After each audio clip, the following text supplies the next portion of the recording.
राजधानी दिल्लीमध्ये काल संध्याकाळी भीषण स्फोटाची घटना घडली। या स्फोटाने संपूर्ण देश हादरला। लोकांची धावपळ पळापळ झाली। मात्र या सगळ्यामधनं आता पुलवामा कनेक्शन समोर आलेलं आहे। मुळात ज्या कारमध्ये हा स्फोट झाला ती हुंडाई i20 कार आणि पुलवामामध्ये ज्या व्यक्तींनी स्फोट घडवला त्यांचं एक कनेक्शन समोर आलंय आणि त्यामुळे या संपूर्ण प्रकरणाला एक वेगळंच वळण लागलंय।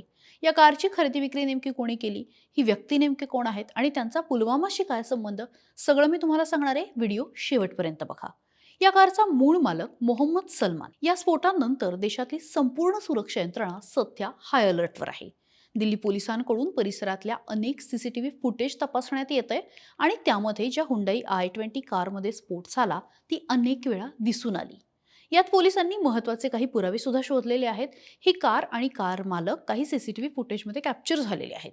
ही कार हुंडाई i20 ची असून हरियाणातल्या गुरुग्राम उत्तर रेल्वे स्टेशनवर नोंदणीकृत आहे। तिचा नंबर HR26 7624 असा आहे। ती मोहम्मद सलमान नावाच्या व्यक्तीच्या नावावरती आहे। त्याला आता पोलिसांनी ताब्यात घेतलं आहे।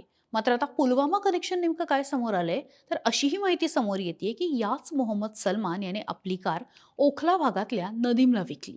त्यानंतर नदीमने ही i20 car royal car zone या डीलरला विकली आणि ही कार पुढे पुलवामा येथील रहिवासी असलेल्या तारिकला विकल्याचं समोर आलं।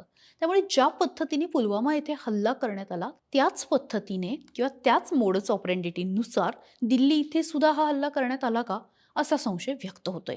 या कारच्या खरेदी विक्रीमध्ये बनावट कागदपत्रांचा वापर केला होता असं सुद्धा सांगितलं जातंय। त्यामुळे कारच्या खऱ्या मालकाची ओळख आतापर्यंत पटलेली नाही। अशातच आता फरीदाबादमध्ये 2900 किलो स्फोटके सापडलेला डॉक्टर मुझम्मिल शकीलही पुलवामाचाच आहे। त्यामुळे मुझम्मिल शकीलच्या अटकेनंतर तारिकने घाबरून आत्मघाती हल्ला केल्याचा संशय आता व्यक्त केला जातोय। स्फोट झाला तेव्हा घटनास्थळी तातडीने फॉरेन्सिक टीम पोहोचली होती। इतका मोठा स्फोट झाला तरी जमिनीवर खड्डा का पडला नाही, असा प्रश्न त्यांच्यासमोर उभा राहिला। यावरून ही कार चालू स्थितीत असल्यामुळे खड्डा पडला नसल्याचं काही तज्ज्ञांचं म्हणणं आहे। पण प्राथमिक तपासानुसार HMX3 किंवा उच्च दर्जाच्या रासायनिक स्फोटकांचा वापर करण्यात आला असावा, असं सुद्धा काही तज्ज्ञांनी म्हटलेलं आहे।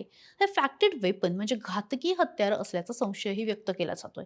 या प्रकरणामध्ये अहवाल समोर येईल तेव्हा खरं कारण समोर येईल। पण आतापर्यंत या घटनेबाबत 4 जणांना ताब्यात घेतलेलं आहे। त्यांची कसून चौकशी सुरू आहे। यावरती गुन्हे सुद्धा दाखल झाले असून आता या प्रकरणाचा तपास NIA म्हणजे राष्ट्रीय तपास संस्थेकडे वर्ग करण्यात आलेला आहे। त्यामुळे आता पुढे नेमकं काय घडतं, हे सगळे कनेक्शन जुळतात का आणि देशातल्या निर्दोष लोकांना, निष्पाप लोकांना ज्यांनी मारलेलं आहे ते समोर येतात का, त्यांचा खरा चेहरा समोर येतो का,